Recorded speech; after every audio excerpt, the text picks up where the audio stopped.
Je continue ce message parce qu'il m'a l'air important. En tout cas, avec le 9 de denier ici, sur les défis de la semaine, on a ce sentiment d'autonomie qu'on doit prendre, hein. Ici, avec le 4 de bâton, on a cette idée d'aller vers un nouvel endroit, d'aller vers un nouveau job, d'aller vers une nouvelle concrétisation, d'aller step by step dans un nouveau projet qui nous parle ici d'autonomie, à la fois par rapport à une famille, par rapport à un organisme, mais surtout financière ici.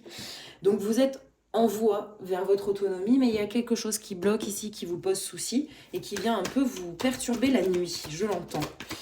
Donc c'est lié à cette stabilité, cette sensation de devoir prendre de l'autonomie et peut-être aussi des responsabilités par rapport à quelque chose.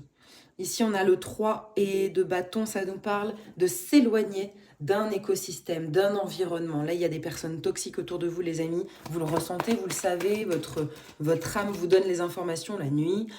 Et très clairement, avec ce 9 de denier, avec ce 9 de couteau, on est sur l'expression de quitter une boucle pour accéder à une forme de stabilité, à une forme d'épanouissement et surtout d'autonomie. Voilà, alors dernière carte les amis, on a un 7 de bâton ici qui nous dit que dans votre ancienne version de vous, donc dans cette version que vous êtes en train de métamorphoser de vous, vous étiez dans beaucoup d'illusions. Vous aviez la sensation de bien faire, vous aviez la sensation de toucher à tout, mais en fait, vous vous éparpillez, les amis. C'est ce qui crée cette espèce de chaos interne. Là, on vous invite à vous recentrer sur votre abondance personnelle, sur votre bien-être personnel, sur votre stabilité personnelle. Là, c'est vous la priorité, les amis. On a vraiment cette sensation qu'il y a eu un éparpillement pendant un certain temps.